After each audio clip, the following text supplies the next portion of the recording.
Vous avez déjà entendu dire que Napoléon était un homme de petite taille? Eh bien, accrochez-vous, car cette idée est complètement fausse.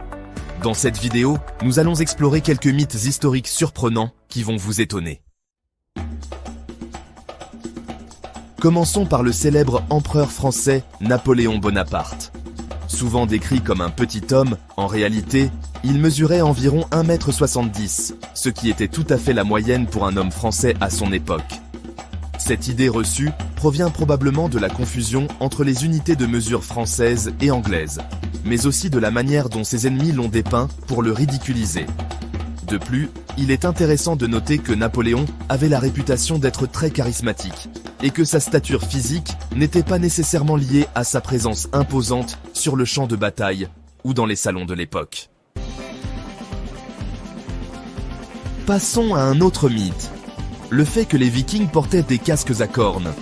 Vous seriez surpris d'apprendre que c'est une invention du 19e siècle, popularisée par des productions théâtrales.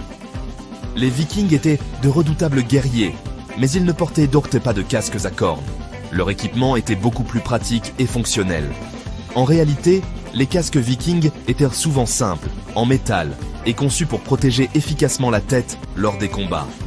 Ce mythe a également été renforcé par des illustrations romantiques et des œuvres d'art qui ont façonné notre perception de cette culture guerrière. Et que dire de l'idée que Christophe Colomb a découvert l'Amérique? En réalité, les Vikings avaient déjà établi des colonies en Amérique du Nord, bien des siècles avant Colomb. Leurs explorations autour de l'an 1000, notamment à l'Anse aux Meadows au Canada, prouvent qu'ils étaient dans les premiers Européens à mettre les pieds sur le continent. De plus, bien avant cela, des peuples indigènes avaient déjà vécu sur ces terres pendant des millénaires. Cela soulève la question de ce que signifie réellement découvrir un endroit. Colomb a effectivement ouvert la voie à une ère de colonisation, mais il n'était pas le premier Européen à avoir visité ces côtes. Un autre mythe fascinant est celui de Marie-Antoinette, et la fameuse phrase « qu'il mange de la brioche ». Cette citation est souvent attribuée à la reine comme une preuve de son ignorance des conditions des pauvres. En réalité, il n'existe aucune preuve historique qu'elle ait jamais dit cela. Cette phrase a été rapportée par Jean-Jacques Rousseau dans ses mémoires, mais il ne parlait pas d'elle directement. C'est devenu un symbole de la déconnexion des élites avec le peuple. Ce mythe a perduré au fil du temps et a été utilisé pour illustrer l'insensibilité de la royauté face aux souffrances du peuple, surtout dans le contexte des tensions qui ont conduit à la Révolution française. Et que dire des sorcières?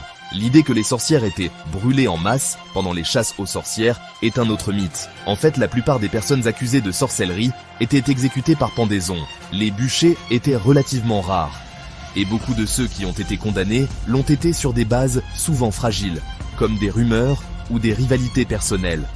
Ce phénomène de chasse aux sorcières a été alimenté par la peur, l'ignorance et parfois des motivations politiques. Les procès de sorcellerie étaient souvent une façon pour certaines personnes d'éliminer des concurrents ou des ennemis. En parlant de sorcellerie, saviez-vous que la fameuse chasse aux sorcières de Salem n'était pas aussi massive que beaucoup le pensent? En réalité, seulement 20 personnes ont été exécutées, et la plupart des accusations provenaient de conflits locaux et de tensions sociales. C'est un exemple de la façon dont la peur et l'hystérie collective peuvent mener à des tragédies. Les événements de Salem illustrent comment des croyances superstitieuses et des dynamiques sociales peuvent conduire à des événements tragiques, souvent basés sur des accusations infondées. Un autre mythe populaire est que les anciens Égyptiens ont construit les pyramides avec des esclaves. Des recherches récentes montrent que c'étaient des ouvriers bien nourris et organisés qui construisaient ces merveilles. Ils étaient en fait fiers de leur travail et étaient rémunérés pour leurs efforts. Cela nous amène à repenser la manière dont nous percevons ces grandes civilisations. Les archéologues ont découvert des preuves de villages ouvriers près des pyramides, où les ouvriers vivaient et recevaient des soins médicaux. Cela remet en question l'image simpliste des esclaves construisant ces structures emblématiques.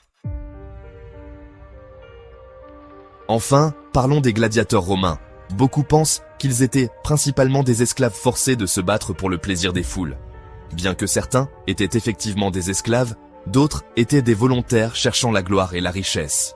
Ils suivaient souvent un entraînement rigoureux, dans des écoles spécialisées, et certains d'entre eux devenaient de véritables célébrités de leur temps, admirés par le public. Ces gladiateurs pouvaient gagner leur liberté et étaient souvent perçus comme des héros par le peuple.